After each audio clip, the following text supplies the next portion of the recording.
Hi guys, welcome back to the channel. Today's video is obviously going to be about Nipsey Hussle, as you can tell by the title. Nipsey, for me, one of the most inspirational rappers about, up there with the Kendrick Lamars, the J. Coles, you know, for me, of the modern era anyway.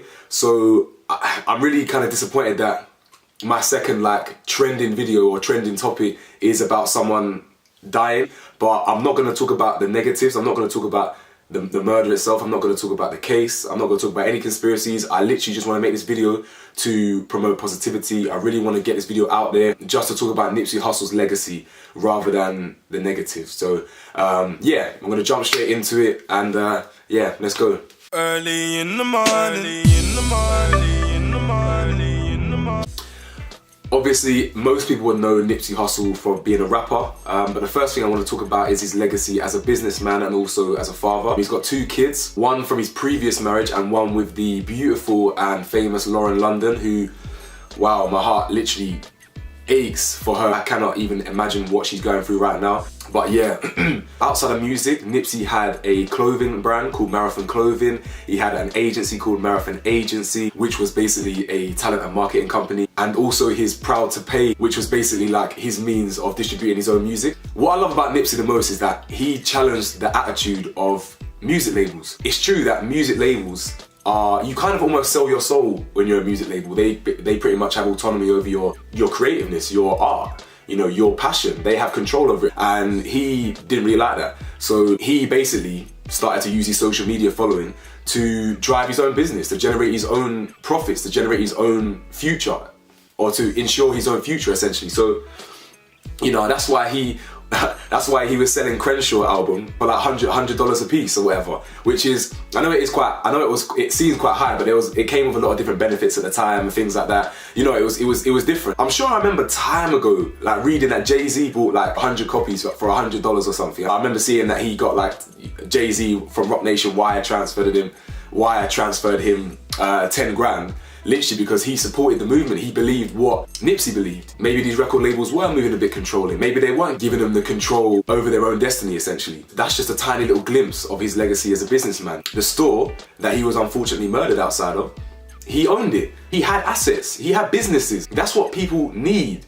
That's what we really should be striving for. Being our own bosses, being businessmen, being businesswomen. Especially black men in America, black men in this country.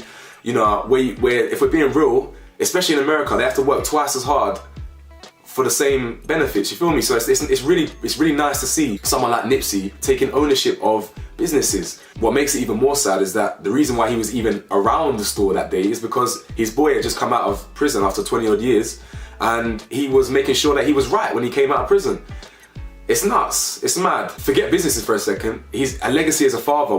I know Nipsey Hussle and Lauren London's relationship was literally glorified and just like watched intently on social media because them two were like goals. You know, I know real life is different and internet and social media is only highlights, but they really did seem like the epitome of a beautiful couple, a couple that truly loved each other, a couple that they actually respected each other and respected the sanctity of, I suppose, monogamy and things like that. So yeah, they were a true inspiration. He was a true inspiration. He left a beautiful legacy behind in his family. The second thing I want to talk about, and probably one of the most rarest things I've ever seen, especially from like an American rapper where the culture is very different from UK, is he's got a legacy of bridge building bridges, especially when it comes to gang violence and different gangs and things like that. So if you know Nipsey, if you click on this video, I'm assuming you know Nipsey. He was a Crip, part of the Crip gang in America. The Crips are a prominent gang, especially in the LA. They're all across America, but they represent blue. And then you got their rivals who represent red, the Blood Gang.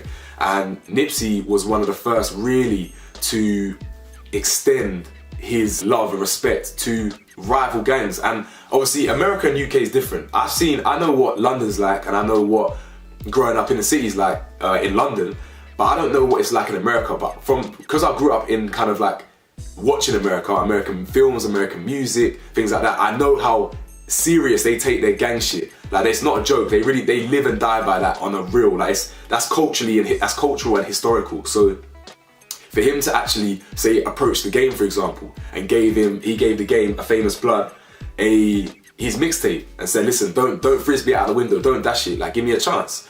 and things like that. Not only that, I'm sure he extended his love to YG, loads of other different rappers who are from rival gangs, and for someone to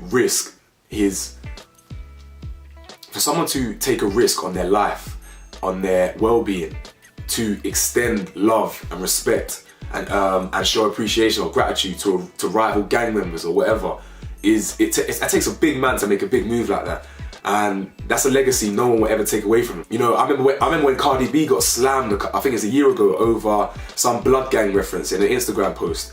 Nipsey was the first one to to get rid of the bandwagon, like literally said bye to the bandwagon and jump to her defense. It's nuts, it is nuts, you know, especially when the culture is so deep rooted in that culture. And that's a legacy that no one will ever take away from him. And I think people need to take inspiration from that, because people are killing each other every day, especially in London. But knife crime's been around in London. Like, yeah, the media's on it now for whatever reason. They might have their own agenda, but gang violence and knife violence has been around in London. But we really need to be, like, people across the whole world need to be actually taking inspiration from someone like this. Someone who's a positive role model rather than a negative one. And finally, I just wanted to talk about the philanthropy that he had done in the recent years as well. Yeah, he left music behind. Yeah, he left fans behind. But what he did for the streets and what he did in the city that he's from, it's really, truly inspirational. For example, Nipsey opened up a science, technology, engineering and math, I think it's mathematics center as well, in LA. And basically, in his own words, he described it as a bridge between Silicon Valley and the inner city. So, you know, Silicon Valley is purely rich tech, and the inner city, you know what happens in the inner city. It's not always wealthy like that. He actually said in the LA Times that he wishes that center will give people in LA, young kids, the youth, that more opportunities than he never had.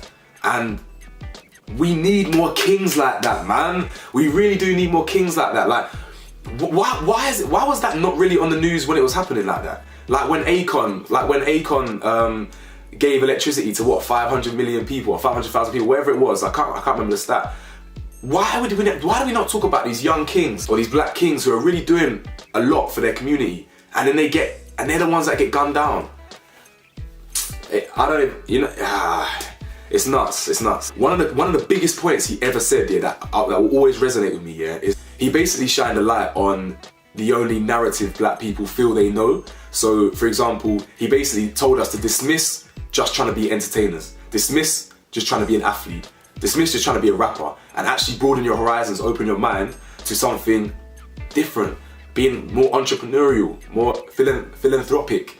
You feel me? Like, our narrative isn't just defined by being an athlete or a rapper. No, we're capable of doing anything under the sun and more in the universe. And it's heartbreaking when people like that, with that mentality, true kings, true gods amongst us, are the ones that get gunned down like that. So yeah, it's heartbreaking stuff. The maddest thing is, the LA police chief or the county chief, whoever it was, he was shocked when he died. He was in pure and utter shock. Do you know why? Because he said that Nipsey was trying to fix the problem. All the gang shit, whether it's poverty or whatever, he's trying to contribute to a better city, or a better world, essentially. And if the police chief here, who famously clashed with the black demographic in America, if he turns around and says that he's shocked and deeply saddened by the death of a rapper, you must know he's made an impact. So yeah, R.I.P. Nipsey, you are one of the modern greats. You're up there with the best, and yeah, man, it's a shame you got taken too early. Hopefully the next trending video that I do isn't so morbid. Hopefully it's not about death. So yeah, stay tuned. Hit the subscribe button if you enjoyed the video. Hit the subscribe button anyway. Like the video, and yeah, peace.